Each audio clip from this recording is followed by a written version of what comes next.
Hello guys, welcome back to another short video discussion. Very good evening to all of you. कैसे हो आप सब? तो चलो फटाफट कवर अप करते हैं। इस वीडियो में काफ़ी सारे स्टॉक को कवर अप करेंगे। हम बात करेंगे भारत इलेक्ट्रॉनिक्स को लिमिटेड के रिगार्डिंग, हालांकि इसके रिगार्डिंग नेगेटिव न्यूज़ है उसको भी कवर अप करेंगे। सेकंड टॉपिक को हम कवर अप करेंगे। देन बात करेंगे हिंदुस्तान एरोनॉटिक्स लिमिटेड को, बीडीएल को भी यहाँ पे कवर अप करेंगे। इसके अलावा जिसके Q2 के रिजल्ट्स आ चुके हैं, आज के दिन मार्केट में उसने कैसा कामकाज किया है, क्या उसमें बाइंग ऑन डिप का भी अपॉर्चुनिटी दिया है, यानी वो सारी चीज़ को हम यहाँ पे कवर अप करेंगे। तो काफ़ी इंफॉर्मेटिव वीडियो होने वाला है, लास्ट तक ज़रूर देख लेना, सारी चीज़ का क्लैरिफिकेशन आपके सामने आ जाएगा। ठीक है, चलो फर्स्ट ऑफ ऑल बात करेंगे टीसीएस। कल इनका Q1 का रिजल्ट था, सॉरी माफ करिए Q2 का रिजल्ट था। कमाल का रिजल्ट आया, ईयर ऑन ईयर का प्रॉफिट हुआ है। बट जो मार्केट का एक्सपेक्टेशन था वो एस्टिमेट जो है मिस आउट करते हुए दिख गए थे। इसके रिगार्डिंग मैंने वीडियो बना के पब्लिश भी किया था। एरेडा और टीसीएस को बोला था ध्यान रखना, अगर इसको बाइंग ऑन डिप का अपॉर्चुनिटी मिलेगा बिल्कुल कंसीडर कर सकते हो। अगर टीसीएस प्रॉफिट बुकिंग में जाएगा तो निफ्टी भी उसी हिसाब से प्रॉफिट बुकिंग में जाएगा। 10 रुपये का डिविडेंड भी दिया है। अगर आपने बाइंग ऑन डिप किया है इस स्टॉक को तो ज़रूर कंसीडर करना लॉन्ग रन के लिए। चलो नेक्स्ट टॉपिक के बात कर लेते हैं, भारत इलेक्ट्रॉनिक्स। यस, कल के दिन देखोगे रॉकेट बना था, मतलब अच्छी खासी बाइंग आई थी। उसके पीछे का रीज़न क्या था?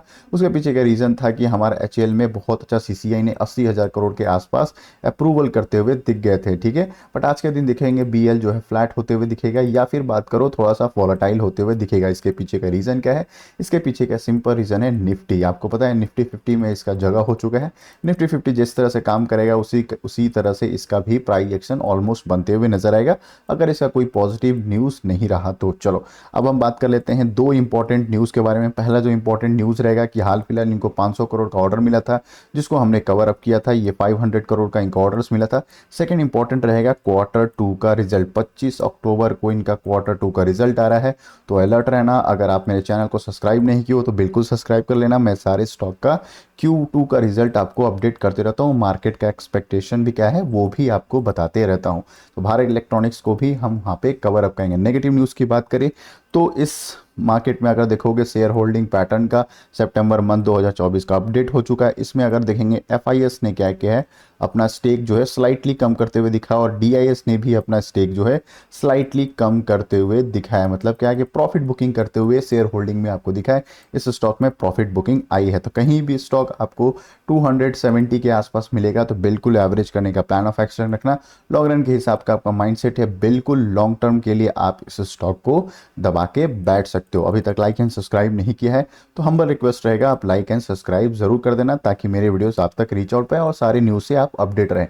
टाटा एलेक्सी की बात कर लेते हैं। कम माल का 5 स्टार इसने Q2 का रिजल्ट दिया था। Q2 का रिजल्ट कम माल का था, ग्रोथ भी बहुत शानदार था। ईयर ऑन ईयर की बात करें शानदार 5 स्टार इसने ग्रोथ दिया था। हालांकि शार्प बाइंग भी आई थी, मार्केट गैप अप खुला था और फिर अच्छा खासा इसमें बाइंग भी आई थी। 8,000 के आसपास इसका हाई भी लगा था। उसके बाद फिर से प्रॉफिट बुकिंग आई, क्योंकि मार्केट का सेंटीमेंट हमारा निफ्टी 50 जो है अभी भी जो है प्रॉफिट बुकिंग के सिनारियो में बैठा हुआ है।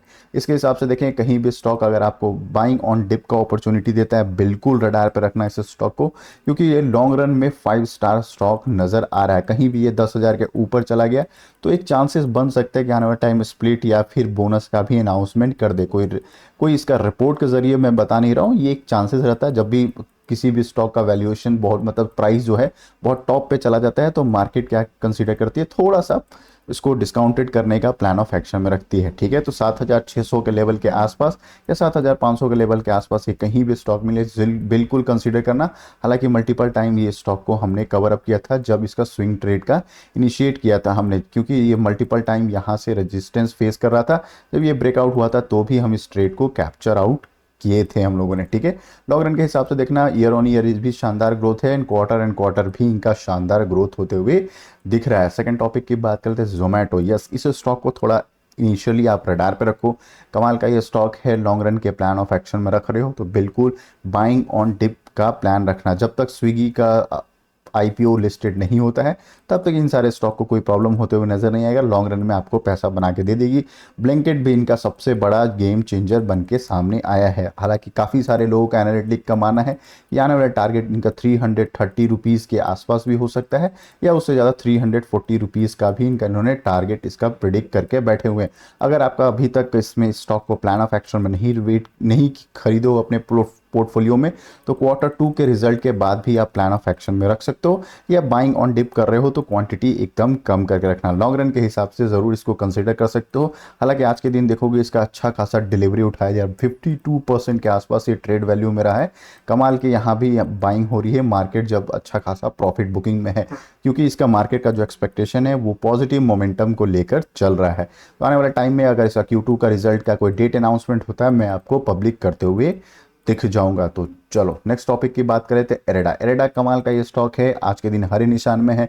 सबसे ज़्यादा इंपॉर्टेंट बात था क्योंकि इसका Q2 का रिजल्ट कमाल का था, बट क्वार्टर एंड क्वार्टर जो है स्लाइटली प्रॉफिटिंग का सर्ज होते हुए दिखा था, प्रॉफिट बुकिंग दिखा था। मतलब Q2 का जो रिजल्ट था नेट प्रॉफिट में जम था, ईयर ऑन ईयर की कंपेरिजन में करे NISB ग्रोथ कम माल का था। हालांकि आज के दिन ग्रीन होने का निशान भी बहुत अच्छा है। इन्होंने एक और नया स्कीम को लॉन्च किया, बोर्ड इनका जो अप्रूव कर दिया न्यू यूनिट के लिए, रिटेल बिजनेस के लाइक PM कुसुम एक करके एक अप्रूवल दे दिया, बोर्ड में एक अप्रूवल था।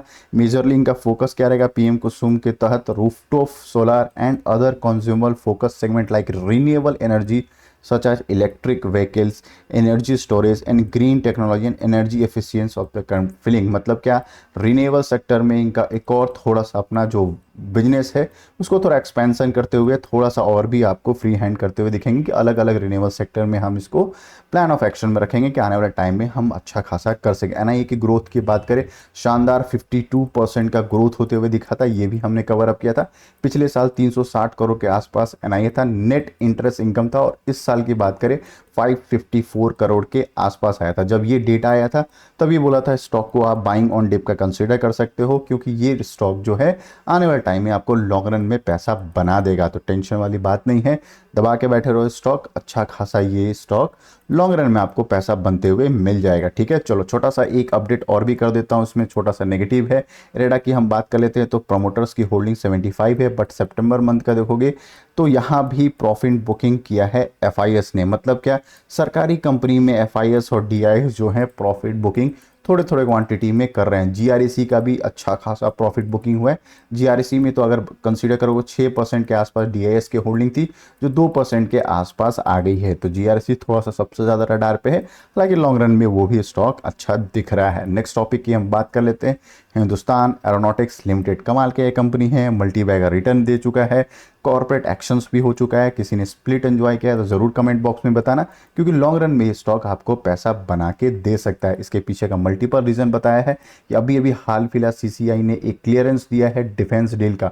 मेजरली इनका फोकस क्या रहेगा, HAL BL इसलिए गेन कर रहे थे क्योंकि उनका ड्रोन का जो है मेजर फोकस था, ड्रोन एंड सबमरीन का जो है इसमें इनका बहुत ज़्यादा परचेजेस करने का प्लान ऑफ एक्शन है। मेजर इनका फोकस था 80,000 करोड़ में प्रेडेटर ड्रोन खरीदने का, और 2 न्यूक्लियर सबमरीन का प्लान ऑफ एक्शन था। इस वजह से आप देखोगे माजडॉक भी रडार पे आ गया था। एंड देन बात करें GREC भी ग्रीन होते हुए नजर आया था। माजडॉक को एक और बड़ा सा ऑर्डर मिला था 126 करोड़ का, वो भी हमने कवर अप किया था। इसके लिए मैं कह रहा हूँ अभी आने वाले टाइम में नेवी को अभी क्या कर रहा है, इंडियन जो फोकस कर रहा है, डिफेंस सेक्टर जो फोकस कर रहा है वो नेवी को सर्विलांस कैपेबिलिटी बढ़ाने की बात हो रहा है। मतलब क्या, इंडियन गवर्नमेंट जो फोकस कर रहा है नेवी को ज़्यादा फोकस कर रहा है एज कम्पेयर टू आर्मी का। ठीक है, क्योंकि आर्मी में बहुत पहले से प्रोक्योरमेंट चल रहा है, बहुत पहले से तेजस का भी डील हो चुका है, राफेल का भी डील हो चुका है, एमुनेशंस के भी डील चल रहे हैं। बट अभी की बात करें सबमरीन का जो डील होने जा रहा है वो अभी अच्छा खासा है, जो नेवी में अच्छा खासा बुलिशमेंट आ सकता है। सेकंड टॉपिक की बात करें तो वॉरशिप का इनका प्लान ऑफ एक्शन है, वॉरशिप बनाने वाले हैं, एयरक्राफ्ट कैरियर बनाने वाले हैं चाइना को काउंटर करने में। तो इन सारी चीज़ों को अगर आप कंसीडर कर रहे हो तो आप चाहो तो HAL को कंसीडर कर सकते हो और तेजस के रिगार्डिंग, या फिर अलग मोनोपोली LCH हेलीकॉप्टर जो बनाती है उसके लिए भी आप रडार पर रख सकते हो। सबमरीन के लिए आप देख सकते हो माजडॉक को, GREC को और कोचिंग शिपयार्ड को। ठीक है, सेकंड टॉपिक की बात कर ले BDL हमेशा रडार पर रहना चाहिए। हालांकि इससे बहुत ज़्यादा उम्मीद लेकर मैं बैठा हूँ, क्योंकि ये अच्छा खासा जो है 1050 के लेवल के आसपास भी आया था, जिसको हमने बाइंग ऑन डिप का भी अपॉर्चुनिटी इस स्टॉक में बनाकर बैठे हुए थे। इस स्टॉक को और भी रडार पे क्यों रख रहे हैं, क्योंकि Q1 का जो रिजल्ट था वो बिल्कुल अच्छा नहीं था, एकदम वर्स्ट रिजल्ट आया था। बट मैनेजमेंट का कमेंट कमेंट्री था कि आने वाला जो क्वार्टर है उसमें हम कम बैक करते हुए नजर आ जाएंगे। तो बीडीएल को आप रडार पे रख सकते हो। Second and the most important, BDL जो काम करती है वो काम करती है मिसाइल्स बनाने में, ठीक है। तो मिसाइल्स की रिक्वायरमेंट चाहे आर्मी की हो, एयरफोर्स की हो, नेवी की हो, इन सभी में पड़ते रहता है। तो कोई भी प्रोक्योरमेंट होगा किसी भी सेक्टर में, यहाँ पे बीडीएल को डायरेक्टली इनडायरेक्टली बेनिफिट होते हुए हमेशा मिल जाएगा। तो लॉन्ग रन के हिसाब से देख रहे हो, इन सारे स्टॉक को आप प्लान ऑफ एक्शन में रख सकते हो। चलो मिलते हैं एक और वीडियो में, तब तक के लिए bye bye, thanks for watching.